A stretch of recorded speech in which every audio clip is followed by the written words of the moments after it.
Mercedes McCray. Hey, Mercedes. Simon Steele. Now, what are we doing? I want to talk about. This is very important. We just gonna jump right into. Okay. Right into. No, not even this. I don't even know how to start this off. I mean. We are starting it off with continuing our conversation about the Breakfast Club interview that Killer Mike had on there when he got into it with DJ Envy about private school versus public school and the role that we play with the private school and public schools, how it affects our kids' career success, and how it affects the financial growth of the kids as well. We've talked about subject matters of segregation, legitimization. We talked about things that are commonsensical. We've talked about, that's 2 other episodes. That's just, yeah, you'll see them, go through them, read them. She got big words. We doing this. All right. So as it gets more intense in this back and forth with Envy and the discussion of public school and private school, we find out that Envy has his kids in private school, Charlemagne has his kids in private school, and Killer Mike was like, okay, his overall view was like, your children need to be in touch with their culture before you throw them into a different environment that is hostile. That was the key, and that was one of the main things he kept saying was, there may be a private school environment that may be hostile to a minority kid, and before you throw your child in there too early, he said, wait till they're about 12 or 13 to when they have a sense of pride concerning themselves. And once they gain that sense of pride, then you can put them in a different environment and they won't feel like they're less than a different culture or a different environment that they look different from. Yeah. I was just going to touch on that same point. So by the age of 13, he said it's pretty much a good age to where you have these core values instilled in your child. So now they understand that they are equal to their counterparts. They are human, they're prideful, and they're confident in, just being black. So I think by the age of 13, they should have these common core values because you want to start investing in your child's confidence now, because we all do know that we are strong as we're just as strong as our weakest link, and we don't need any weak black children out here. So because I hate to sound cliche, but our children, our youth, they are our future leaders. So if we equip them now, they will, they'll be well off in a more vast, forward-moving, innovative society. So you just take those skills and hone them, nurture them, and they'll be end up, creating these job opportunities for the next generation to come. Or they'll be taking care of these businesses that stood the test of time, standing strong 100 years from now. So we definitely need to, invest in our youth and make strong leaders. So. And another interesting thing is there were a lot of absolutes being thrown around. Example, Envy would say something that he would say is absolute or indirectly was a shot at the public school, which was promoting a positive note about private school.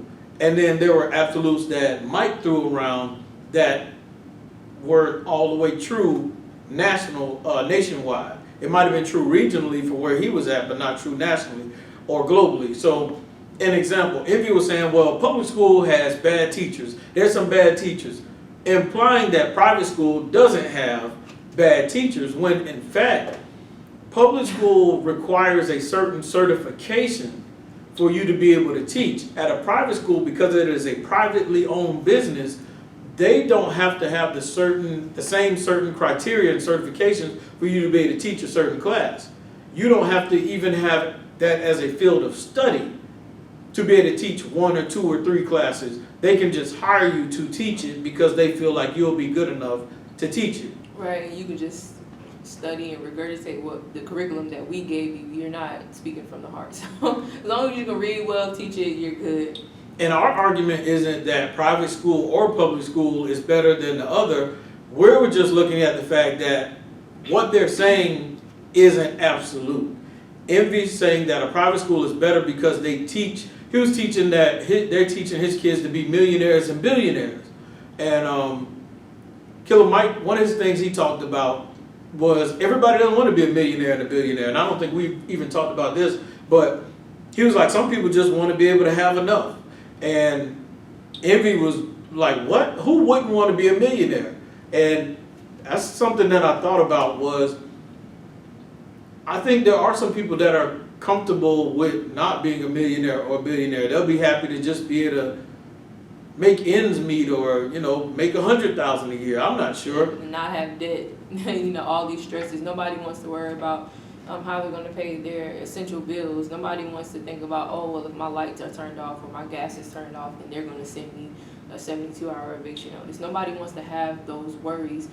Some people feel like we shouldn't even be paying for food or water in the first place because those are, natural resources. But the fact that you have people in one of the most economically advanced countries, you still have poor people. I think that's a big problem that Killer Mike was talking about. And just to go back on what you were saying about the schools, referring back to that, Killer Mike, he agreed that he said that where is it? Oh yeah, he was saying where we needed to come at classes where to push the idea that, hey, if we do continue to support public schools or charter schools, to at least have them reflect the curriculum of a private school, so we could still benefit there, but we don't need to completely shut out public schools or shun the teachers because we have this this belief, this negative belief about them, but instead we need to push forward to have them become better institutes, or institutions. Not institutions. No, just better schools in the first place, because if we don't, then everybody in that region or everybody in that class that contributes to that school, those people hurt the most in turn. So I think that was a good point that Killer Mike made. Yeah, Killer Mike's point was, let's focus on how to fix the problem. A public school may have an issue, but you pay tax dollars at a public school and for that public school, so why not jump in there and try to help figure it out? So another regional point that Killer Mike was saying was, those public schools where he was from in Atlanta were named after activists and emancipators. And so why not send your minority child there so that they can take pride and appreciate the people that came before them, that paved the way, that showed their level of intelligence at that school, in that environment, so that they can grow, as opposed to putting them in a private school that may not promote the history and the success of your culture and your background. And when he named all of these activists and emancipators, DJ Envy was like, well, I went to Andrew Jackson and it didn't work out for me. And Andrew Jackson, that's the name of a president. So while Killer Mike's in Atlanta, and the public schools may be named from a lot of minorities and blacks that had a lot of success, Envy may not have that same thing regionally in his area. So he went from Andrew Jackson to another private school. I forgot the name of it, Saint something. And he was talking about, I'm not sure, it might be. And Killer Mike was saying, well, every person doesn't have a bunch of money to send their kids to private school, Envy. So, and I don't think Envy was catching on to this part. He was saying, well, everybody didn't have money just to send their kid to private school. So what about everybody else who can't afford it? What about the average person? What are you going to do with those people? He was sarcastically saying, okay, well, let's get rid of public school and send all our kids to private, which is impossible. He was like, let's get rich and all our kids to private school, everything will be better. And we know that's not the case, because it's just not. We have so many factors that play a huge role in stopping, certain people to afford certain things. I know everybody wants to create this utopia and think, oh, well, if you work really hard for what you want, you can get everything you need. And that is true for some people, because they have access to those, those resources needed to move forward. But then you have other people who can't because of their background, or, a lot of legalities in place that's keeping them from moving legalities? Forward. So, go ahead.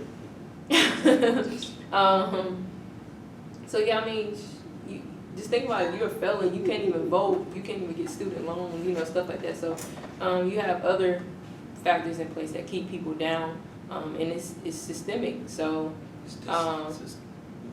Go ahead. I think that's what the perspective Mike was coming from. Like, hey, Envy, don't forget, just because you was a sucker or a chump and a cornball, and you stayed out the way from trouble, don't forget that there's people who have to be, you know, they're put in those positions because their backs are against the wall. So now they're more in survival mode, and it's like, hey, now they are doing things to go get it. Because he even mentioned the numbers man, or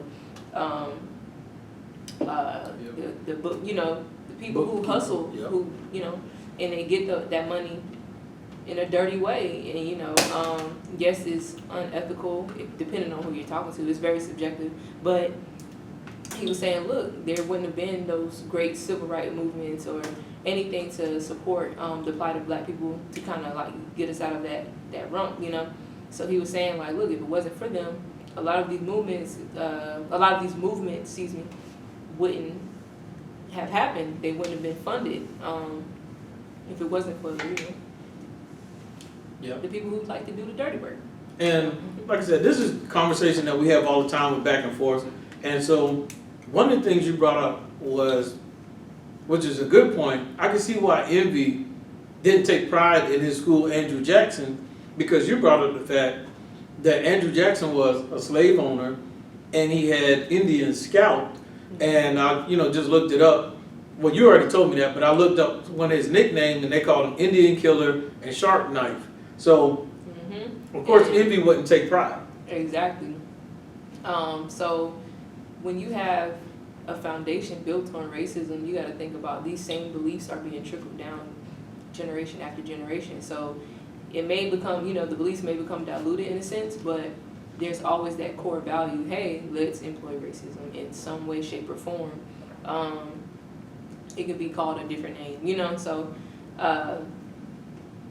hey, I can see why he's not going to take pride. And like you mentioned a few days ago, Envy took pride in paying for racism. Oh yeah, correct. Because Killer Mike was like, don't put your kids in these hostile environments. And Killer Mike was saying, your kids don't deal with what the average kid deals with, being called the N-word and stuff like that. And then DJ Envy says, my kids got called the N-word at the private school too. Yeah. They experienced those hardships, and so Killer Mike was looking like, what? I don't think being called a nigga when your dad drives a Ferrari hurts as much. And he might be right. Because now you have this illusion of inclusion. Now you think, well, we're purposely, intentionally put in this environment, so we must be getting the same benefits as the kids, so we are at a different level than the kids who don't have access to what we have access to, and that's not the case. Because I think Killer Mike's whole point was, look, bro, yes, you're in private school, yes, your dad can afford these things, but you still being called a nigga really kind of shows that you are no different from what they believe you are. And the thing is, if you can take that, if you can take being called the N-word by these kids who are not a part of your culture, because they didn't use the word to embrace you, they didn't, they used it to hurt you. He was saying, look, your kids don't have no pride anymore. And I think that's where Envy kind of got offended. Like, what you mean? I didn't teach my kids the right way. I failed at parenting. Those are implicit arguments I'm stating. That didn't happen in the video, but implicit. And what shocked me more than anything was, I was thinking about it and I said, he's actually paying a lot of money for his kids to go to school to be called racial slurs. Like, versus terms of endearment. Yeah, is it now worth it for my child to endure that? It's one thing to be at a school you didn't pay, or an environment that you got to be there, but then there's a difference between being somewhere you don't have to be there, but you're willing to still put your child there, right? Because so that they can. I'm going to endure it so that I can possibly be a millionaire. When I believe that you can grow out of public school or any school and still be a millionaire without having to endure the racism of it. Exactly, because I mean, just on a daily basis, we, depending on region, a lot of us have those kind of racial experiences. And he's saying like, hey, if life is already handing you lemons, don't intentionally place yourself in those hostile situations to where you got to experience more on top of the, the stuff you're already going through. So it was kind of silly. And then for him to, in a sense, kind of praise, like, no, my kids struggle too a little bit. And it's like, no. Because they go back home to the nice mansion and it's slightly different. Killer Mike is saying, this is for the average person, Envy, not your kids. And he didn't get it. He couldn't quite grasp it because he just felt so targeted and offended. What Killer Mike was saying, little things here and there. But at the same time, Killer Mike is trying to get you to go watch his TV show, Trigger Warning. He's trying to trigger. He's trying to get the mind to think and get your wheels turning slightly different to see a different angle. But at the same time, even though he said those things about private school, Killer Mike did say, but I'm about to send my daughter to private school next year because she's a little too militant. Yeah, he was like, sometimes he's scared her. She's a little too black. That don't have me correct. So the mindset, even though Envy kept getting frustrated, Killer Mike said he was sending his kids to private school as well because they had hit that age to where they had a strong sense of pride in their culture and who they are. They understood who they were. So if they went to an environment and somebody called them a name or something like that, they wouldn't let it get the best of them. They would still be mentally strong and be able to continue to grow. So, you realize that they're agreeing on a lot of things. They're both saying the same thing, but kind of different ways. And like we talked about the subject of some arguments were regionally correct, but nationwide incorrect. And, you even hear Killer Mike talk about how we need to work together and come together more. And one conversation we had, we were just like, well, is he agreeing now with Envy when he says we do need to come together? We do need to make more schools for minorities and certain people who are financially well off need to support the HBCUs and different things like that. In my mind, I thought he was now finally kind of agreeing more with Envy. How did you feel about it?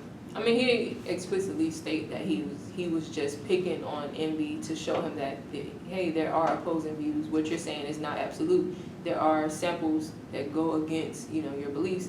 He said that. He said, hey, I hear you, man. I'm just, just picking on you, telling you, So I think the fact that he was even aware of the other side of that coin made him more well versed in that area. He can speak on it, a little more fluently than Envy, because now Envy has his ignorance is kind of, it has this veil over his face, and Mike was just, hey, kind of remove it, wake up a little bit, and realize the world is not moving how you see it, or so. And what's interesting to me is I had a whole nother perspective of it when I looked at the bigger picture. DJ Envy has this school where, he basically teaches the art of real estate. He teaches you how to buy, sell, wholesale, flip houses. He has seminars that he invites kids to, adults to, because he has a passion to teach the average person that they have other strategies and alternatives to be successful. And even though Envy keeps talking about how private schools provide this gateway for millionaires and billionaires, Envy doesn't realize he actually is a public school himself that provides education for people to become millionaires and billionaires through his own real estate seminar classes that he gives. Envy is the public school. Killer Mike is saying we need to have institutions where we create this. Envy actually created a route, an avenue, an organization, his own real estate company, to where he teaches those things to the average person. So he's actually fulfilling what Killer Mike wants, but it's in a different structure than what we normally see. It's not a school system where you go from August to May. It's a weekend class that you can continue to go to and develop and grow with Envy. So he's fulfilling what Mike is talking about and doesn't even realize it. But towards the end of the video, we see where he invites kids who have made good grades. I think A's, B's, and C's. He agreed to sponsor a certain number of kids. So I just thought it was interesting when I thought about Envy's occupation, which he kind of got a little offended when Killer Mike called him a DJ. He's like, no, I'm an entrepreneur. And I understand him, I feel him on that, because he wanted to let people know I'm more than just a DJ. And Killer Mike was like, it's okay, I'm just a rapper. But, you know, I'm an entrepreneur too. But Envy is providing that platform of that public education for his people. If I had to kind of come to a conclusion, I'll say my little piece and I'll let you, you know, have your words as well. To me, it's not about the name of the school. For us, it has to be about the name of each child, the youth that depend on us, the people that count on us, the young people, to prep them so that they can have a successful future, so that they can have financial growth, so that they can have career success. It's about the kids and not necessarily the name about the school. I get what Killer Mike is talking about, but some people, unfortunately, have to go to a school that may not be named after an activist. It may not be named after an emancipator. So you may have to go to an Andrew Jackson or somewhere else, but you have to take pride personally in yourself as an adult, and let's do what's best for the youth, for their young minds, so that they can secure a good education and have a great future, no matter their color nor their creed. We have to be there to inspire them, to push them to greatness, to be able to push past certain names and certain cultural differences. Killer Mike's environment may be productive for a young black person or a minority, and there may be a young kid that may not be black. They may not be a minority. It may be a white kid in a different environment, and they feel like the oddball. And we can't leave anybody behind. We can't let anybody feel like they're less than. And so it is our job as adults to help these youth out. That was my main point about it all too. Just to piggyback off of that, I think another point Killer Mike was adding was like, hey, Envy,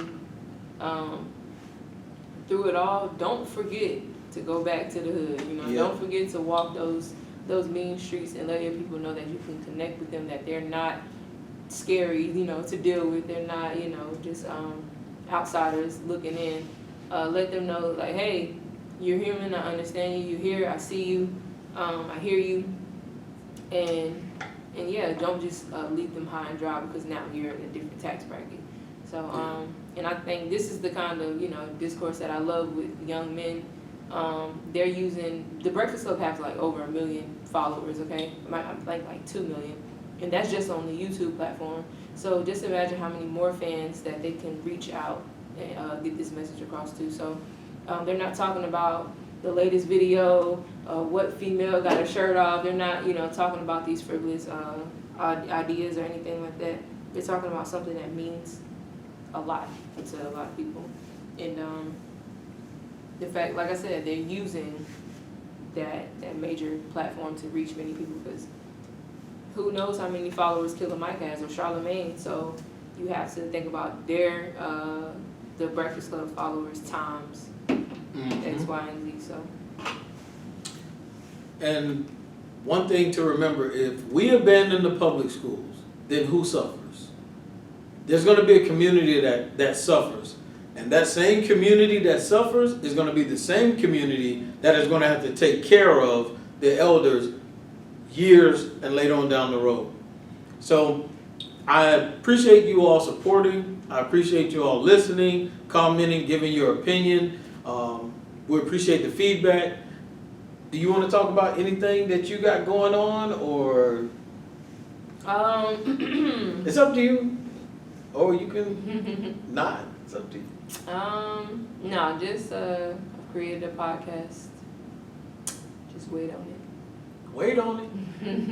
Come on, somebody. And yeah, in that podcast, we're just, you know, talking about emotional management, and we're talking about, you know, those sensitive topics that are usually swept under the rug, especially in a black household. So it's gonna get a bit uncomfortable, you know. It's gonna be a little emotional and touchy, but the conversations has to be had. That way we can kind of create more solutions to the problem. We'll know how to unpack and unlearn a lot of things, a lot of beliefs, and that's one of my goals, is to kind of shift the paradigm as a culture. So that's what I'm aiming to do with this podcast, and yeah, it's coming very, very soon. So. Okay, and remember, you can have a heated discussion. You can have a heated conversation with somebody, and just like Envy and Killer Mike, still come together at the end. It doesn't have to be the end. It doesn't have to be that we can't talk anymore. We can agree, we may disagree, but as we continue to grow and mature, we still should be able to come together and do what's best for our community, do what's best for people. I want to continue to push for people to be educated, for their academics to get better, for us to be educated about this dollar, so that we can have... That's the economics. Ooh, Lord. Yes, so we can be all financially literate. I believe that's key to helping us out with a lot of issues that we do have as people. And that's it. I'm Simon Steele.